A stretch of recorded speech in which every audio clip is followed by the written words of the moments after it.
भगवान श्री कृष्ण की जन्मभूमि मथुरा से एक सनसनीखेज मामला सामने आया है, जिसने न सिर्फ भूमाफियाओं की दबंगई बल्कि भ्रष्ट प्रशासनिक अधिकारियों की कार्यप्रणाली को भी उजागर कर दिया है।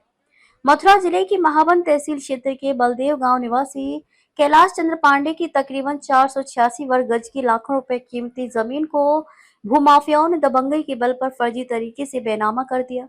इसको लेकर पीड़ित कैलाश चंद्र पांडे तहसील में खड़े होकर चीख चीख कर अधिकारियों से गुहार लगाता रहा, लेकिन कुर्सियों पर जमे अधिकारी मूक दर्शक बने बैठे रहे। जब तहसील स्तर पर पीड़ित कैलाश चंद्र पांडे की कोई सुनवाई नहीं हुई, तो मजबूर होकर पीड़ित अब न्याय के लिए जनपद न्यायालय मथुरा का दरवाजा खटखटाया है। मामले की पैरवी कर रहे सुप्रीम कोर्ट के वरिष्ठ अधिवक्ता डॉक्टर एपी सिंह सोमवार को मथुरा न्यायालय पहुंचे। यहां उन्होंने पत्रकारों से बातचीत में कहा कि श्री कृष्ण की नगरी मथुरा में ये अधर्म हो रहा है, भू माफिया खुलेआम जमीन हड़प रहे हैं और अफसर उनकी मिलीभगत में शामिल है। ये आज की प्रेस कॉन्फ्रेंस का इसलिए है क्योंकि कैलाश चंद्र पांडे जो कि यहाँ के मूल निवासी हैं, जिनके पुत्र रवि पांडे हैं, जो कि एक गंभीर बीमारी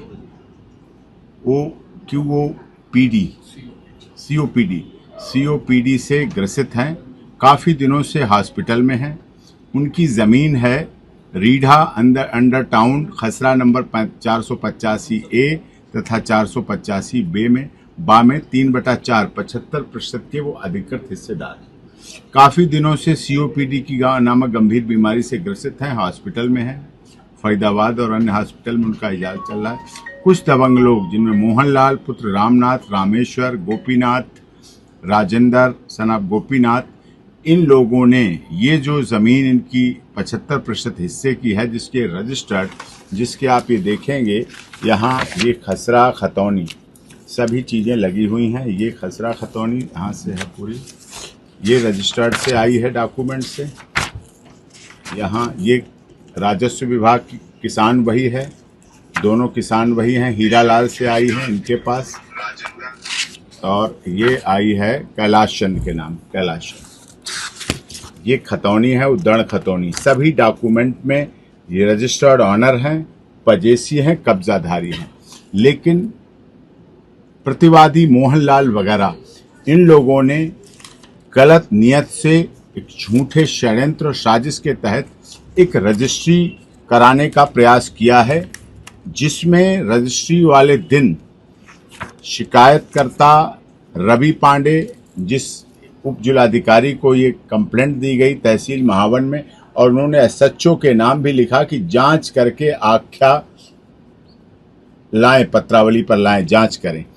उस दौरान जबकि आपको अभी वीडियो दिखाएंगे, ये बोल रहे हैं रजिस्ट्रार ऑफिस में रवि, ये गलत है, गैर कानूनी है, झूठ है, साजिश है, षड्यंत्र करके किया जा रहा है। लेकिन वहां उस समय उनकी बात को नज़रअंदाज किया गया।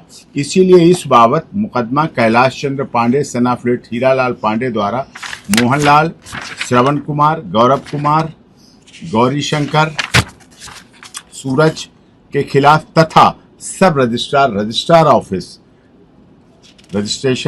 ऑफिस महावन को इसमें पार्टी बनाया गया है, क्योंकि उनकी सामने इस तरह की गलत रजिस्ट्री, जो कि पूर्ण रूप से गैर कानूनी है और इलीगल है, और उसको उन्होंने करने का प्रयास किया है, जिसके लिए हमने माननीय सिविल अदालत, यहाँ सिविल कोर्ट में declaration, permanent injunction and cancellation of alleged sale deed का केस डाला है, जिस पर आज सुनवाई हुई है कोर्ट में।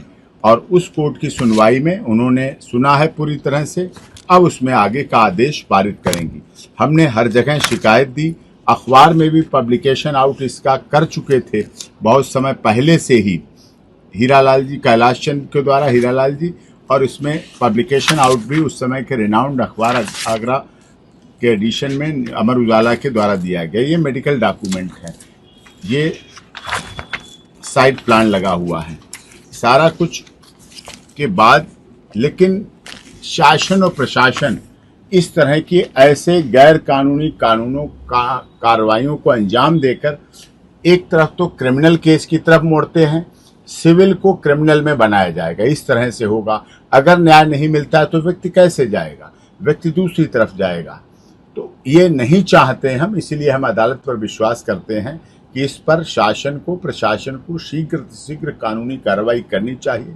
रजिस्ट्रार साहब ने जो गलती की है उसे सुधारें और पुलिस को जो कंप्लेंट दे रखी है वो इस पर शीघ्र से शीघ्र कानूनी कार्रवाई करें। जो भी दोषी हैं, मोहनलाल हैं जो कब्जा करना चाहते हैं, हुक कार्रवाई क्रुक अपने गुंडे जो माफिया बने हुए हैं, उनकी तरफ से अगर उत्तर प्रदेश में वर्तमान समय में डबल इंजन की सरकार के होते हुए भी यदि गुंडे माफिया अगर अभी भी बाकी हैं जो लोगों की जमीनों पर कब्जा करने का प्रयास करते हैं, उनको डराते हैं, धमकाते हैं, झगड़ा करते हैं, झूठे केस में इन्वॉल्व करने की धमकी देते हैं, यदि इस समय भी ऐसा है तो फिर लज्जाजनक भी है, शर्मनाक भी है।